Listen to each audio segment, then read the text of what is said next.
listening to the Talkative Toastmaster podcast. I'm your host, Melanie Surplice.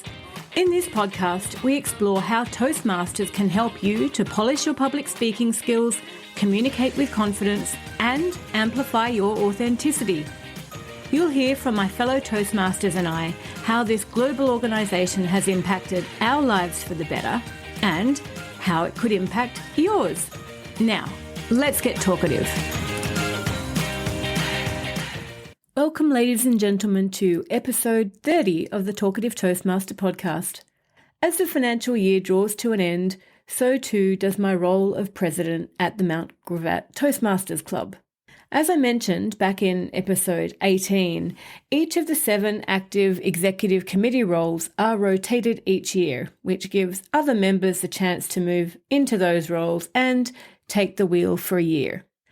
So this week, I'd like to cover some of the key takeaways and lessons learnt for anyone who may be considering becoming the president of a club at some point, some of the club's achievements of which I'm most proud, some of the areas where I felt I could have improved my performance as president, and I'll finish off with a bit of news about the next exciting step in my Toastmasters journey in 2024-25. Let's dive into it. So, firstly, here's a couple of the key takeaways and lessons that I learnt from being the president of a volunteer membership-based club. And I had actually been president many years ago when I first started my Toastmasters journey, but I haven't done that role in over 25 years. So I guess these are reflections of how my last year as president have gone. Firstly, like any organisation or club or group of people, communication is key. So letting members know what's going on, what's coming up, just sort of addressing areas of club business as they need to come up, keeping the executive committee in touch and on track, and again, addressing any issues as they come up. And whether that communication is via email between meetings or it's in the spoken form at meetings, I guess it's about providing members context of why we may need to discuss something or why we may need to resolve a particular issue, and then just keeping the communication open. So it might seem like an obvious takeaway, but it's an important one. Also, in a volunteer, member-based organisation, there's always going to be different levels of priority that members place on being involved. Some members will turn up religiously to every meeting, while others don't, and that's fine. One of the portable skills here really has been to be able to pivot very quickly, either a couple of days before the meeting if we get notice, or right before the meeting starts, as is more often the case. When people don't show up to a meeting for whatever reason, whether it's illness or they're late finishing at work or have sick kids or whatever, whatever comes up, being able to pivot and doing that in conjunction with the evening's Toastmaster or whichever other members are around is an important skill to have. It really teaches you to think on your feet, to get creative with solutions, and just to have even backup speeches prepared or backup activities or backups of things that you can do to continue to make the meeting run smoothly. Also, at some meetings through the year, and this is the case, I've seen this happen every year I've been in Toastmasters, just depending on whether it's the season or what's happening in people's lives, some of the meetings can really dip in terms of the number of members and guests turning up. But some of those smaller meetings were absolutely some of the most powerful and impactful meetings for me this year. So whereas once I perhaps would have stressed that, at some point the numbers of members were dipping slightly, because we had been a fairly vibrant club at one point in the last couple of years, having 25 members on the books, and we got down to about 18 members at one point this year. It's now back up to 21. But yeah, some of those smaller meetings really were very impactful. So again, it's another takeaway in helping to run a club successfully is just understanding those dynamics, being able to prepare for members being there or not being there, and just having some flexibility and ensuring that no matter what, the meetings run smoothly. And obviously, meetings running smoothly is not solely the responsibility of one person either. So there's always members who are willing to step in, take on a role, volunteer for a new position, or whatever it happens to be. So it's, again, just having that clear communication and asking for help. And again, just focusing on the quality of the meeting, whoever happens to be there. Now, in terms of a couple of new skills I think I picked up, one was experience in running business meetings. And you may have heard us talk about business meetings with some of the guests and the importance that having quite a specific way of running Toastmasters Club meetings or executive meetings works in Toastmasters. And it can be excellent training for things like body corporate meetings or any type of meeting, even shareholder meetings or the like. So being able to run club business meetings or club executive meetings where we make decisions about the club, I think is an important skill, and it's one I feel like I definitely need more experience with and probably some guidance from more experienced Toastmasters, just so I can get my confidence in running those kind of meetings up a little bit more. But some of the issues we had to decide on as an executive committee this year, for example, included the implications of allowing members to pay via self-pay through the Toastmasters website. Some clubs have made that available and some haven't. And there are very valid reasons for offering both, because sometimes clubs will need to add on additional fees associated with the running of their club and the like. And the self-pay option doesn't really allow for that. So that was one decision that we had to consider.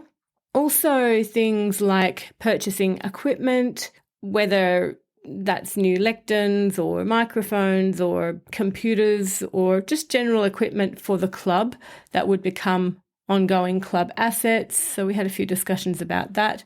And most of our conversations in the executive level really were about the ongoing running of the club, how best to improve the member and guest experience, and if there were any tweaks that we needed to make along the way in that respect. So it's quite surprising how much behind the scenes activity actually there is to make a club run smoothly, to ensure, the culture's good, to ensure that members are getting value from each meeting, and everyone's got mentors, everyone's being onboarded properly. And again, these are just some of the many aspects of Toastmasters that you don't necessarily get to see unless you're on the executive, and sometimes some of those are quite specific to the role of president. So there were some quite important skills there. One of the other areas that became important was succession planning. And again, with every member-based organisation, to be able to think about who might replace you, because presidents can only stay in the role in a Toastmasters club for 1 year, or in the States it's 6 months. But in our club, our terms last for a year, and president is the only role that someone can't take on for a second term. So I had to think about who that person might be, who might be willing to take it on, who would be interested in taking it on. And the way that whole process panned out for the changeover that's due to take place later on this week, actually, was excellent. It was very organic, and that's how I wanted it to be. So I'm very happy to see that Christian will be coming in as our new president. I have every confidence in him and his ability to lead this club on to bigger and better things. But generally getting succession of all of the roles, so the other 6 roles, to change over and ensuring that everyone is handing over their roles and that the incoming executive are trained up, that is still part of my responsibility while I'm president. So, and I take that bit seriously. I want to ensure that the next executive is, set up for the best success that they can be. And as the immediate past president, I will continue to remain on the executive committee, but more in a guiding or advisory capacity. So I can't wait to see where our incoming president takes this club. Now, some of the things I'm most proud of in my year as the president of Mount Gravatt Toastmasters.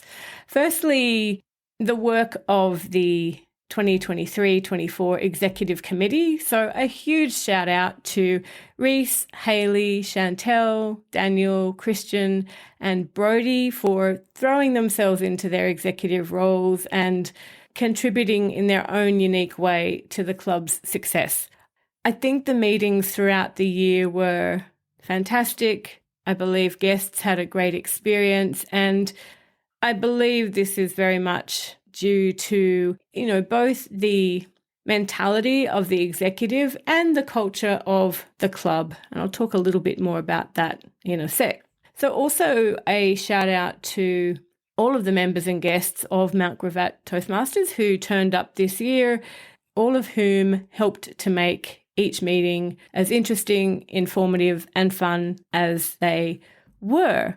I think it was in one of the very first episodes where my guest, Melissa from Mount Gravatt, said that she's never been to a Toastmasters meeting that she regretted going to. And I echo those sentiments, and particularly with our club meetings and really most Toastmasters clubs. I still have not yet been to a club meeting either at Mount Gravatt or anywhere that I ultimately regretted going to. And I think that's the nature of this organisation. Also, just now I touched on the culture of the club. So as president, you're effectively responsible for facilitating and maintaining a positive and welcoming club culture that not only encourages new members to join, but that encourages all members to renew.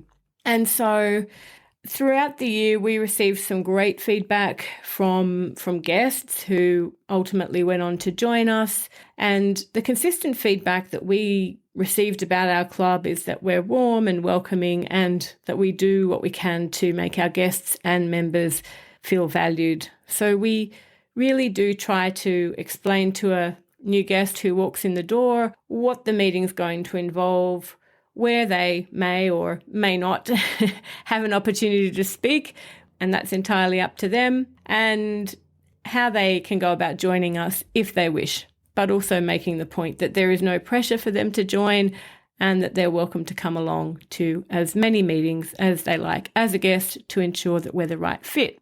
So I'm definitely proud of the culture we have at Mount Gravatt. One of the other surprising projects, I suppose, and outcomes was towards the beginning of the financial year, our VP of Public Relations, Chantel, undertook a project to revamp our club's website. And the objective was to make it more user-friendly and engaging for prospective members. And it really did need a refresh. And Chantel did a great job in getting that site live. Much to our surprise, the website was awarded a Best Website Award at the District 69 conference in May.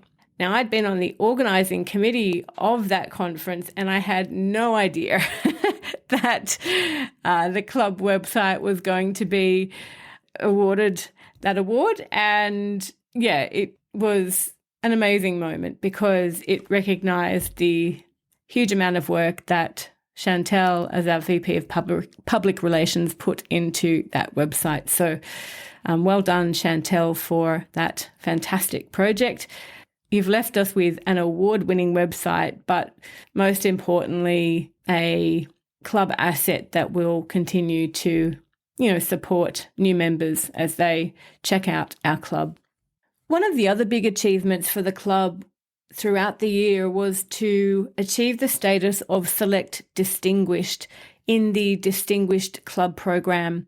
And this means we met 8 of the 10 goals in the Distinguished Club program. This is a measure of quality set out by Toastmasters International about how a club is performing, and it looks at things like the number of members there are, the number of new members that come into the club. It also looks at elements like educational progress and how members are moving through their pathways programs and the split between, whether people are achieving level 1 pathway or level 2 or 3 or 4 or 5. What that split shows is that there's a diverse range of new members and experienced members, very experienced members. And that, I feel, is also a fantastic measure of quality because it means you've got the people who really know what they're doing and how Toastmasters works, and they can impart that knowledge to the newer members.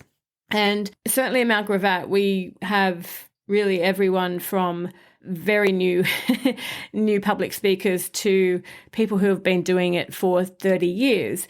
And one of the benefits in coming to a club like ours is that you do see that massive range of experience. It means that when we allocate mentors, people are going to get, ideally, a fantastic experience when they're being paired with a more experienced speaker.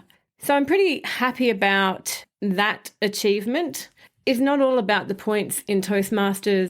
At the same time, if that's what Toastmasters deems as a quality club, then I'm happy to have been driving the club towards hitting those goals.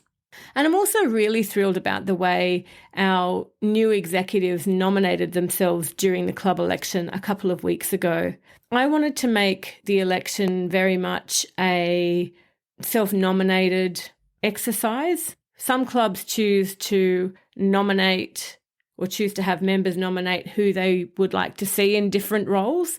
But I wanted to have it so that whoever wanted to be in a particular role nominated themselves. And of course, they would be seconded and we would absolutely welcome them into that position. But I'm really happy with how that process played out, because what ended up happening was that some of the more experienced members took on some of the really meaty roles like president and vice president membership, vice president education, where you need to have some idea of how the club works, how the educational program works, how the membership process works. And then we had newer members stepping into roles for the very first time. So I'm really proud of that election process and how the club and members stood up, volunteered, threw themselves into the process. And again, I can't wait to see where this new executive committee takes us. So there are heaps of things that I am proud of during my term as president.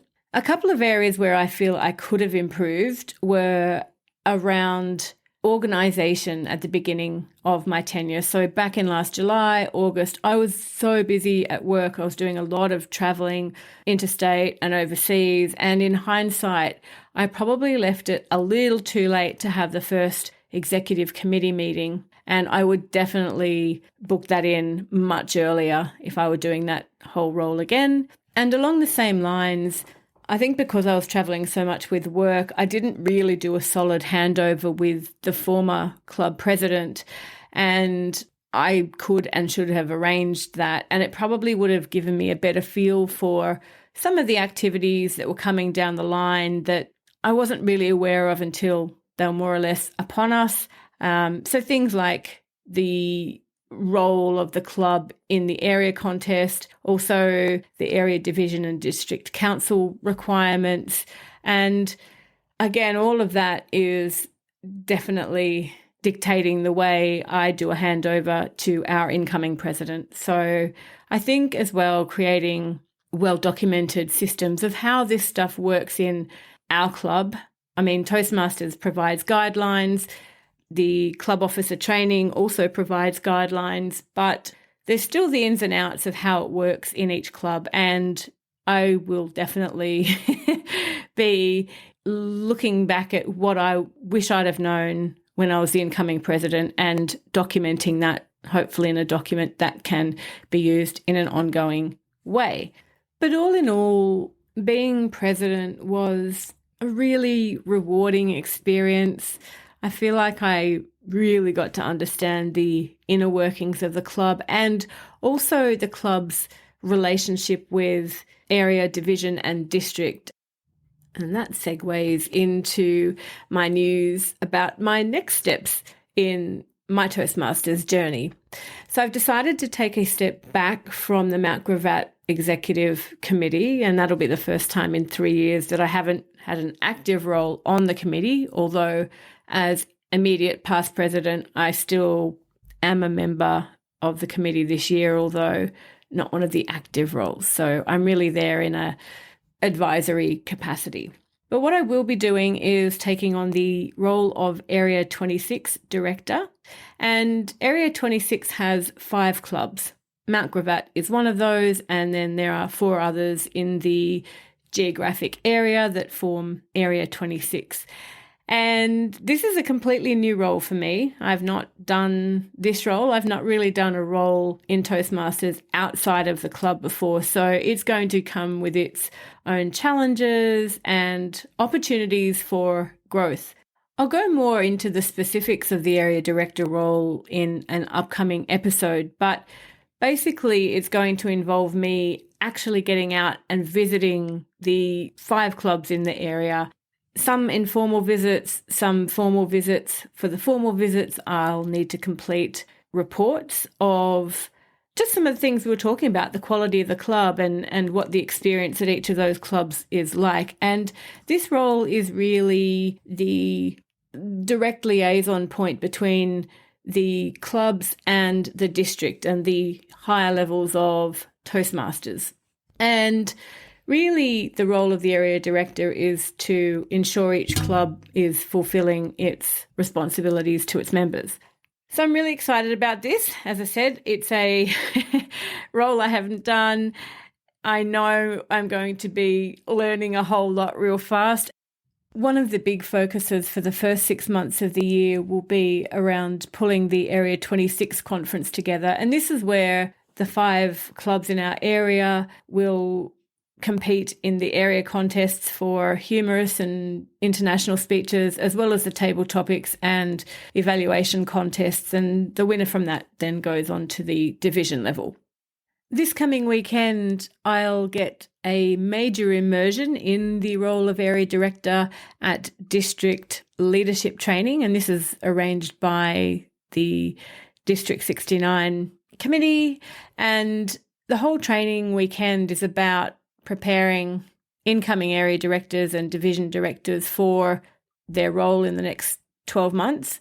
I'm really looking forward to the networking opportunities here, as well as specific guidance about how to be an area director. So that's my exciting news for the year ahead. As I said, it's a new role for me. I'm really looking forward to throwing myself into it and getting out into the area to see and experience other clubs. Over the course of the next few episodes, I'll probably talk more about what that role entails and just observations as I continue to see them from a slightly different lens. So stay tuned for my observations as a newly minted area director in District 69. Look forward to chatting with you soon. If you're ready to unlock your potential, consider joining a Toastmasters club near you. Check out the Find a Club link on the Toastmasters International website at www.toastmasters.org. It's worth visiting a couple of different clubs as a guest to see which club best suits you. If you do take the leap and visit a meeting, I would absolutely love to hear your experience. Feel free to message me at talkativetoastmaster@gmail.com or tag me in the comments if you found this podcast on YouTube, Facebook, Instagram, or Twitter.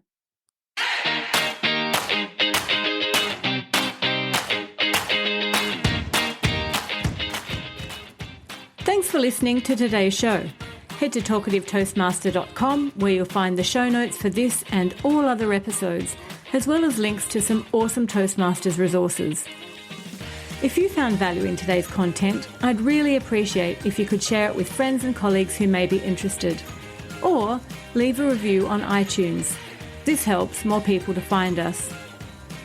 Until next time, remember the words of Seth Godin. If it scares you, it may be a good thing to try. Have a great week.